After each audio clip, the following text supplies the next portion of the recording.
Yo, what is up guys, Grim here, and in today's video I've got Trailblaze level 50 to 60 tips and advice, what to spend your stamina on and what is good. Alright, so I am pretty much all the way through this progression loop now. I am almost 60 and oh boy do I have a bunch of stuff to share with you guys. I've made some mistakes, but I've also got some things which I think you're gonna find interesting. So first and foremost, what's new when you get to Trailblaze level 50 and what is on the table? Well, first and foremost, everything levels up when you get to equilibrium level 4, and some ways to farm actually become their maximum level of efficiency, which we'll get into. In addition to that, you're also now fully viable to do the Memory of Chaos and Forgotten Hall to a pretty high degree. It's entirely possible you can start snagging those Stellar Jades on a bi-weekly basis by getting 3 stars with the power level that is available even at free-to-play at equilibrium 4 if you spend your stamina in a way which would advance you. So what are those ways? What's going on? And what kind of tips have you got? Well, let me dive into it. All right, so first and foremost, after you hit 50, or if you're into 50, your first thing is going to be, oh boy, I would love to get my characters all up and ready to go at level 70 and get them all ascended. And absolutely, you should. You should ascend all your characters to 60, as that is going to be a massive power spike here, and it's going to be a really big deal. Now, after that, you might be asking yourself, is it worth it to take all my characters to 70? Well, yes, it is, but not yet, in my opinion. The order you do things in after you get to 50 is a little bit interesting because you want to maximize your power so you can get some easy free Stellar Jades from the Memory of Chaos if possible. Now, if you're interested in trying to maximize your power early on in 50 to 60, here's what I would recommend and what I did. So what I did was I prioritized getting my main damaging characters up to level 70 first. I also prioritized getting their light cone to 70 as well. And the reason for that is that your main damaging characters are going to be the difference between you getting those 3 stars in Memory of Chaos and those juicy Stellar Jades and not. It's also going to be a good way to progress in Memory of Chaos as well, as having more damage means enemies die faster and you can take 2 bosses down to a 1 boss scenario much quicker. So I would recommend investing in your main damaging characters first and foremost. Take your Sele, take your Jing, take your whatever you got on your damaging roster that you're confident you're going to keep using up to 70 and also get their cone to 70 as well. In addition to that, you can also level their traces, but this becomes very expensive very quickly. So only invest in characters you know are going to go the distance. So for example, I knew my Sele was going to be on my roster pretty much permanently moving forward as my quantum typed damaging character. So overall, I decided I'm going to max her out, baby, and that's exactly what I did.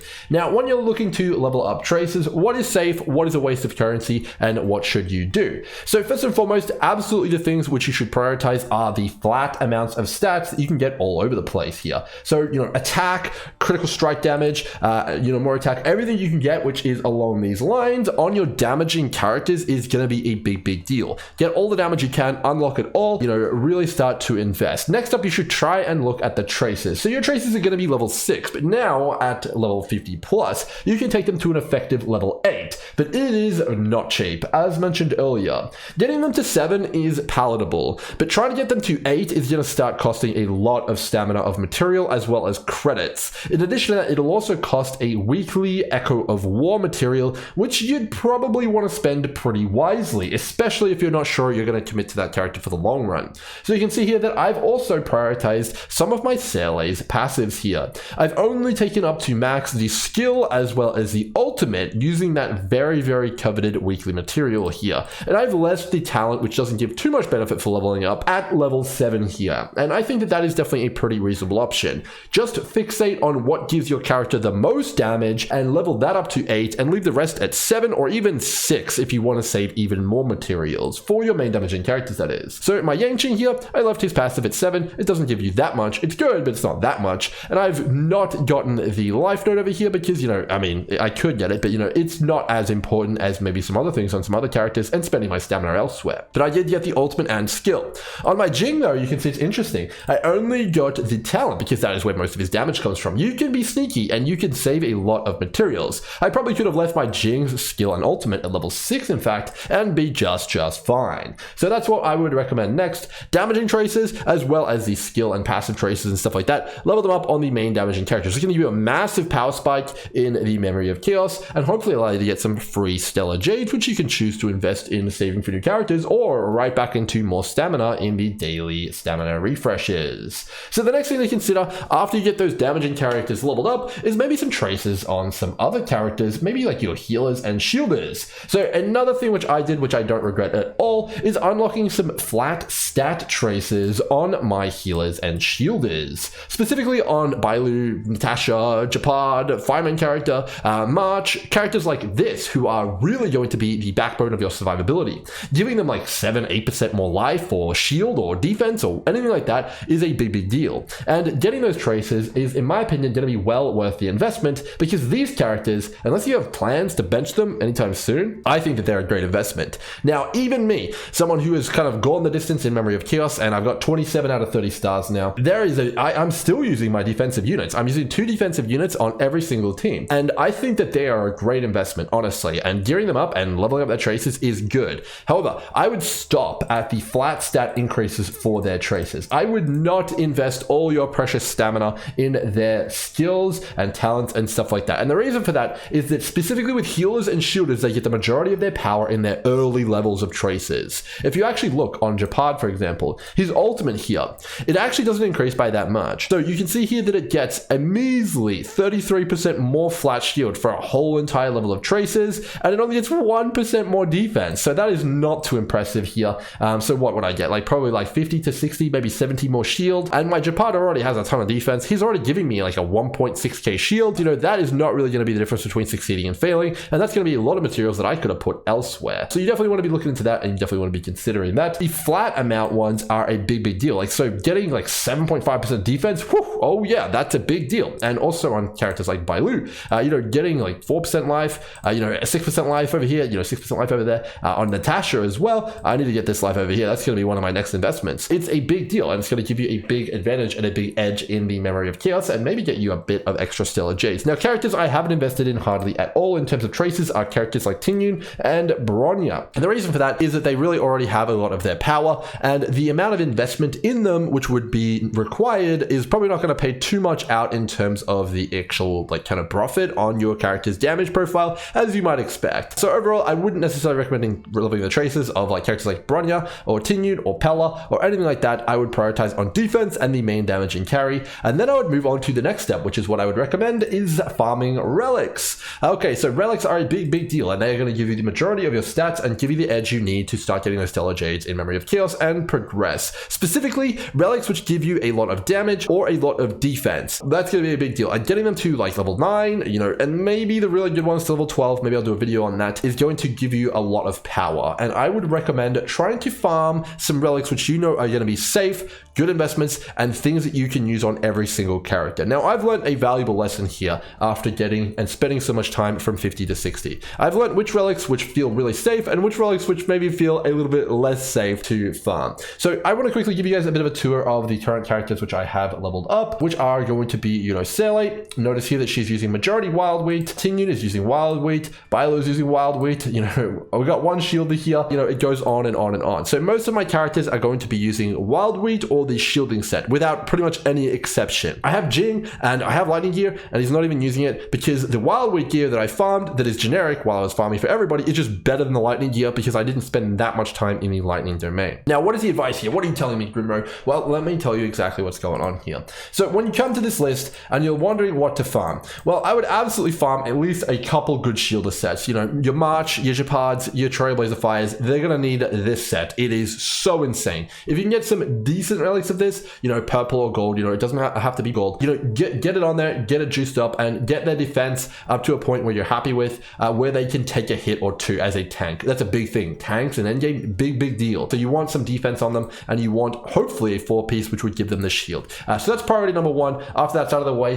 what do you farm next? What is safe? Well, I've tried a lot of things. I've talked to a lot of people, and everyone seems to be settling on this set here. Wild wheat, musketeer of wild wheat. Everyone is farming this. This is the generic set. It can be used on everyone, and it's decent on everybody. And it's also going to scale pretty damn well into the mid and end game, 1 to 2 months from now. Why is that? Well, let's take a look at this set and literally boil it down. So it gives everyone 2-piece, 12% attack. So it's already straight out of the gates a fantastic option for damaging characters. The reason for that is that you can mix and match it with other sets down the line. So the Musketeer of Wildweight here, you can use 2-piece of it, and you can use 2-piece of any other elemental set. So like another lightning set, and that gives you majority of the stats you need. So for example, the 2-piece Wildweight and the 2-piece Band of Sizzling Thunder is almost as good as a 4-piece Band of Sizzling Thunder. It's only 8% attack worse. So that's actually a pretty big deal. Now, the only exception to this rule for the most part, in terms of, like getting most of the way there, using Wildweight and another set in terms of damage dealers, is going to be the Quantum set. That's kind of the only set which really, you probably would want a pretty good set of at 4-piece. But let's not go over that. That's definitely going to be something you can do, but it's going to be kind of up to you if you want to go ahead and risk the biscuit on that. But Wildweight, let's get back to it. So it's great for damage dealers. It's good now because you can get the attack and you can get the speed now, but it's also going to be good later, and it's not a bad investment for the long term either.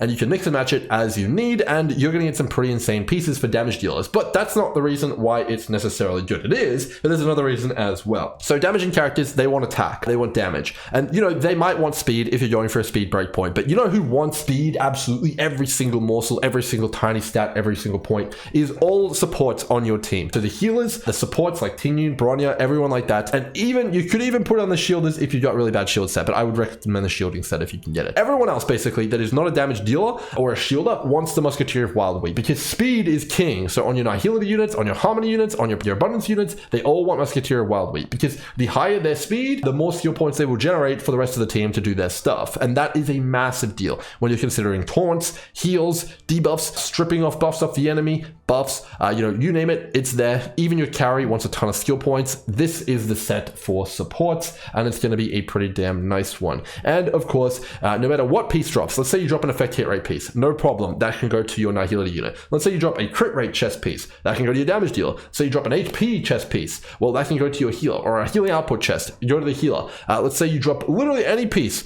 with the exception of maybe defense, can go to someone, and it can be used by someone, and it's going to have some use, which means it's got a 100% hit rate for the most part, which is a crazy deal, especially on the helmet and gloves, which are normally pretty hit or miss. The helmet and gloves on Wildweight, if you roll double crit mods in terms of their substats, holy moly, you're cheering. Roll health and, like effect hit resist, okay, that's fantastic for your healer. Roll speed and effect hit rate, oh my gosh, that's insane for Nihility. So this is the one big thing which I learned is absolutely a no-brainer for me at least, and that is the Wildweight set. Now it is unfortunately paired with the healer set. You could use this if you want, it's not bad, but I'd much prefer the speed on all my healers from Wildweight, as that's just so insane. You can use it, but in fact I actually just use all of my Wandering Cloud here and I turn it into experience for leveling up my relics. Now you may want to hang on to your Wandering Cloud because there may be something in the future, but I felt pretty confident turning it into experience myself. That's going to be relics there, guys. So shielder set is pretty good, get the shielders geared up, and then Wildweight was the play for me. And oh man, if I had more stamina right now, which didn't have to go somewhere else, I would just farm more Wildweight. More and more Wildweight. Okay,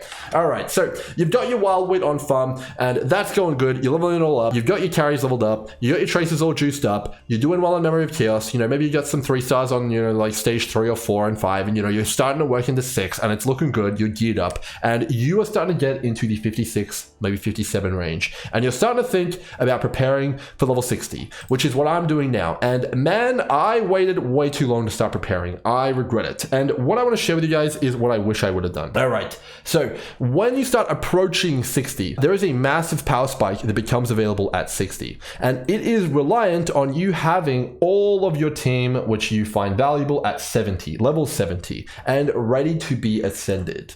So I want to give you guys an example. So Tingyun, for example, if you had her at level 70 and you were ready to ascend her right on the dot, you could unlock the 3rd bonus ability for her, which is insane specifically for Tingyun. It completely changes her rotation and makes her a way better unit. And you definitely would want to have this early.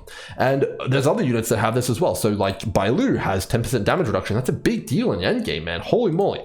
Sailor gets an advanced action forward on her basic, as well as mega damage here on the rest of her kit. So she's going to want to be ascended as well. Bronya gives the entire team 10% more damage. That's huge. And overall, most characters have a pretty insane 3rd bonus ability. So if you could set it up perfectly, you would farm your relics, you would farm your traces for your carries and level them up. But then then as you approach 60, right as you hit 60, you would have leveled up your last unit to level 70. And then as you hit 60, you would then have all of the time to go and farm out the ascension materials that you need to then ascend them all. Now, why would you want to do that? Why wouldn't you want to farm trace materials and ascension materials and all sorts of stuff like that before you get to 60? Why wouldn't you want to pre-farm it so you can click that button immediately? Well, it's a matter of efficiency. So if you take a look at the actual adventure guide here, you'll notice something pretty damn interesting. And that is that golden calyxes have been maxed out for what they provide. So as soon as you get to 50, you'll notice that there's no more options after this. This is the maximum efficiency for calyxes of the golden variety. So it means that you're never going to get better rates on XP books, credits, or the light cone experience. So